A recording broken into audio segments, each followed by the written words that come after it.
But let's go on to players to watch on Tennessee's team.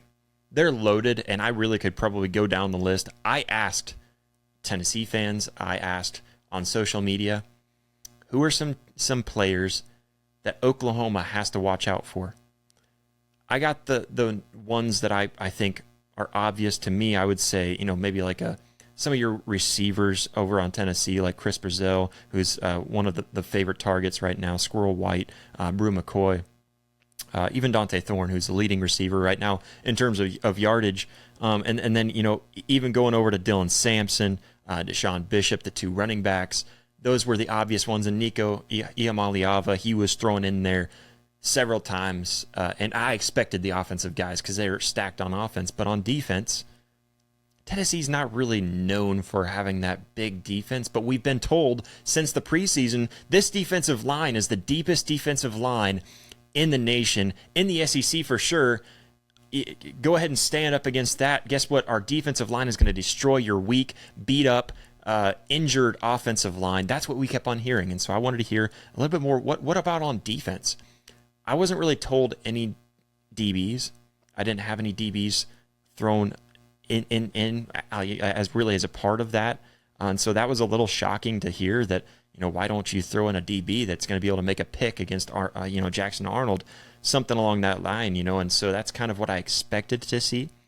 So just on my own research, the DBs, kind of looking through just some of the big time players, starting off with Farouk. They got a guy named Farouk too. He's one of the leading tacklers over there for their defense. He's a DB, 10 total tackles, 6 solo tackles on the season. And then also Will Brooks, who is also another DB with 5 solo tackles, 10 total. So he's been in on a lot of the tackling as well. So those were a couple of guys that I just thought dive in there and kind of check just based on what I saw on film. But it was hard on film really because it's harder to see that standout talent against cupcake teams. And same thing for Oklahoma. You could probably pull out the same argument against Oklahoma.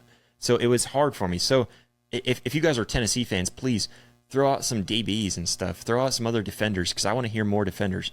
But some of the defenders that were thrown out to me, which I expected to hear from Tennessee, first, starting off on the defensive line, Omari Thomas. I've been told to watch out for him. Been told that he's going to have a really big game because he expects, the Tennessee fans are expecting that offensive line for Oklahoma to cave. It has been one of the worst offensive lines in the country. I believe right around that 130th mark last time I checked in offensive line, just in their overall work performance, terrible offensive line. They have not been performing well. And then, on top of that, so Thomas, he has 4 total tackles, 3 solo tackles in that NC State game. That's all we've seen from him this year. So I'm trying to look around and see some film on him this year to see how he's performing. And again, they've just been performing so well and blowing people out that you don't have a lot of these big time stars in the game for Tennessee. So it's hard for me to see exactly what Tennessee fans see in him this year. Going back to last year, I don't like doing that. I want to see what you're doing this year. But Omari Thomas, one guy on the defensive line, I know he's talented. I understand that. I know that Tennessee's got a defensive line that just goes on for days. You've got 12 deep on the defensive line alone.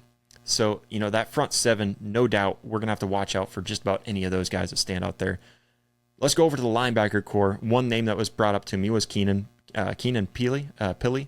Not sure how to say his last name, so please feel free to correct me. You guys have some weird names over there, to be honest. Iamaleava, I had to be corrected on that one to finally be able to pronounce that one right.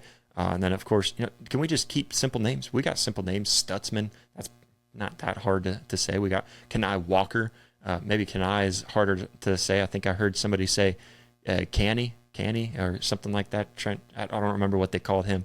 But Jackson Arnold. Gavin Sawchuk is a little weird of a name, I suppose. But, yeah, we got pretty easy names. Can we just keep them easy? Anyways, Keenan Pili is the way I would pronounce it. Correct me if I'm wrong. He has 9 total tackles, 1 sack last season, I believe. No, that's this season. I know what I'm mixing up in my brain. But he's expected to be the linebacker that's kind of going to be that spy on Jackson Arnold, or even possibly if they use him, get back there and cause some ruckus, maybe coming off the edge, coming blitzing through the middle, however they use him to get back there, to get tackles for loss, to get sacks. So that's something that, that's one player, linebacker, that we're expected to see. Linebackers really scare me more, and this wasn't really brought up, so I don't know if he's used for this at all in this defensive scheme, but linebackers scare me more against Jackson Arnold in coverage because linebackers are extremely difficult for quarterbacks to work around in coverage, to throw over the top of a linebacker, to make sure that there's not a linebacker that, from a quarterback's perspective, looks and kind of blends in with the defensive line, and all of a sudden you throw it and he pops up and makes a tip or makes, that turns into an interception, maybe makes an interception himself.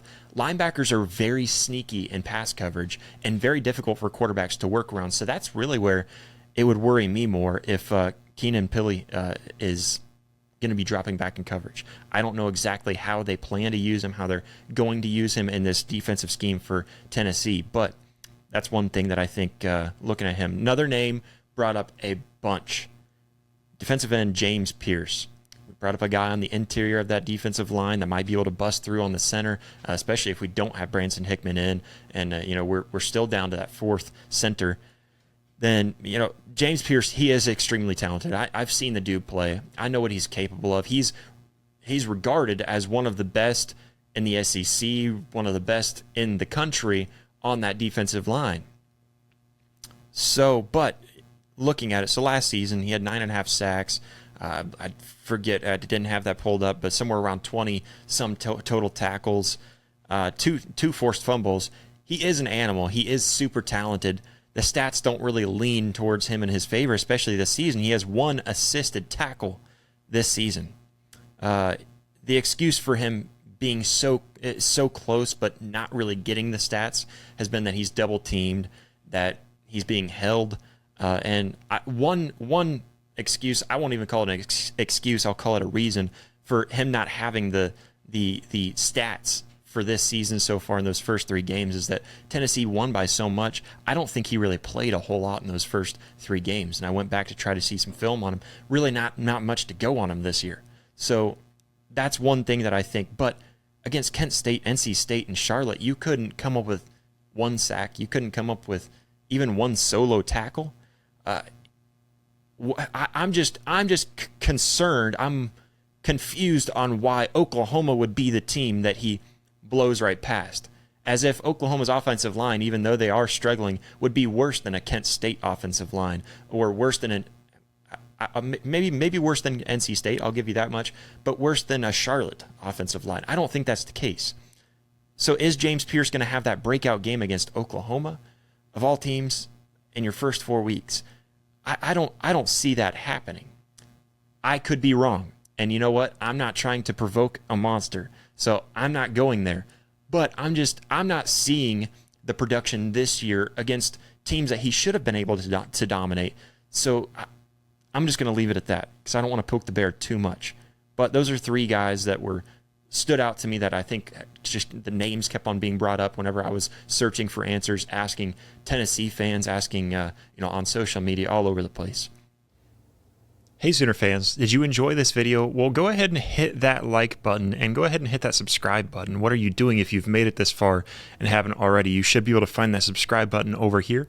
And then if you want to see full episodes, we've got those up here and clips right down here. So go check that out. But we thank you all so much for all the love, all the support.